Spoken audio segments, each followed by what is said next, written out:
Did you know that Adolf Hitler, the notorious dictator, was once a hopeful artist? Born in Braunau am Inn, Austria, Hitler spent his early years in Vienna, a city renowned for its artistic heritage. He was not there to soak in the politics or the culture, but rather with dreams of becoming an artist. His passion for art was profound. He spent countless hours sketching, painting, and studying the works of the masters. However, his artistic journey was not without obstacles. Hitler applied twice to the Vienna Academy of Fine Arts, but was rejected on both occasions. These rejections were a severe blow to his artistic ambitions, yet they also played a pivotal role in shaping the man he would become. Some historians argue that his artistic failures fueled a bitterness that would later be directed towards society and the world at large. Ironically, the man who would later be known for destruction and chaos once sought to create beauty and harmony. World War I was a pivotal point in Hitler's life, shaping his political ideologies. Thrust into the trenches as a young man, Hitler experienced the brutal realities of war firsthand. Amidst the chaos and camaraderie, he proved his bravery on the battlefield, earning him not one but two Iron Crosses for his valor. But it was more than just the war that left an indelible mark on Hitler. The aftermath, particularly the Treaty of Versailles, struck a deep chord. Germany's defeat and the harsh conditions of the treaty sparked a resentment within him. He saw it as a betrayal, a humiliation that Germany should never have accepted. This sense of national indignity fueled Hitler's burgeoning nationalism, turning it into a burning desire to restore Germany's pride. He believed in a strong, victorious Germany, and he was determined to play a part in it. Hitler emerged from the war not just as a decorated soldier, but with a burning desire to restore Germany's pride. The journey from a disillusioned soldier to the Chancellor of Germany was a tumultuous one for Hitler. Post-World War I, Hitler found himself gravitating towards politics. He joined the German Workers' Party, a small group with nationalist and anti-Semitic views which resonated with his own ideologies. His charisma and powerful rhetoric soon catapulted him to the position of party leader. The party rebranded itself as the National Socialist German Workers' Party, or the Nazis as they are more commonly known. Hitler's vision of a racially pure, totalitarian Germany was starting to take shape. Yet it wasn't a smooth ride to power. In 1923, Hitler led the infamous Beer Hall Putsch, an attempted coup to overthrow the German government. But the coup failed. Hitler was arrested and sentenced to prison. Yet he turned this setback into an opportunity.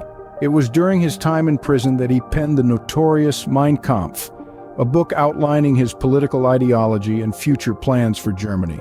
Upon his release, Hitler resumed his political activities with renewed vigor.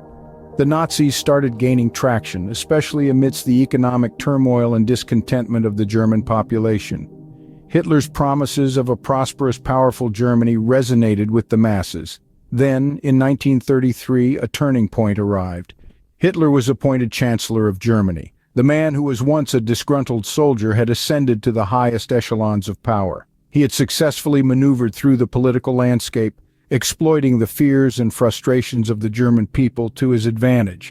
But it was more than just political savvy. Hitler's rise was also symptomatic of the desperate state of post-war Germany. The country was in economic ruin, its people disillusioned. They were yearning for a strong leader, a beacon of hope. And in their desperation, they found Hitler. Hitler's rise to power was a testament to his charismatic leadership and the desperate state of post-war Germany. Once in power, Hitler's reign was marked by ruthless dictatorship, aggressive expansionism, and the horrifying genocide known as the Holocaust. As Chancellor, Hitler wasted no time in implementing policies that would forever change the face of Germany and the world. The final solution, a chilling euphemism for the systematic extermination of 6 million Jews, was Hitler's most notorious act. It's a testament to the depth of his hatred and the lengths he was willing to go to eradicate an entire people. But Hitler's tyranny didn't stop at his own borders. In 1939, he invaded Poland, igniting the powder keg that was Europe and sparking the Second World War. This act of aggression was a testament to his expansionist ambitions, a clear indication that he wouldn't stop until the whole of Europe was under his iron grip. Yet it wasn't just the Jews or the Poles who suffered under Hitler's rule. His regime was characterized by widespread atrocities that spared no one. Political dissenters were silenced, minorities were persecuted, and ordinary citizens lived in constant fear. His reign was a reign of terror, one that leveraged fear as a tool of control and suppression. Such was the extent of Hitler's tyranny that it's hard to comprehend.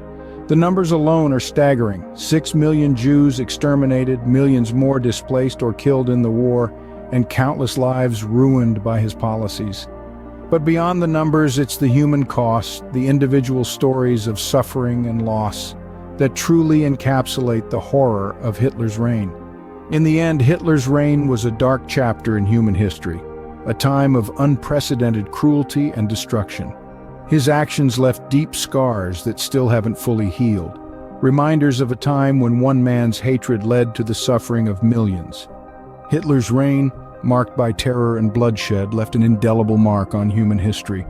Hitler's downfall was as dramatic as his rise. As World War II reached its final days, the tide began to turn against the dictator. Cornered by advancing Allied forces, Hitler found himself trapped within the confines of his bunker in Berlin. In a turn of events that echoed the desperation and despair of his situation, Hitler chose to take his own life. His suicide marked an end to his reign of terror, but not to the legacy he left behind. This legacy is one marred by the devastation of a world at war, the genocide of millions, and a nation left in ruins. His influence, though undeniably dark, has had a profound and lasting impact on world history. Hitler's story serves as a stark reminder of the catastrophic consequences of unchecked power, the manipulation of masses, and the destructive capacity of hate. While Hitler's life came to an end in a bunker in Berlin, his impact continues to reverberate through history.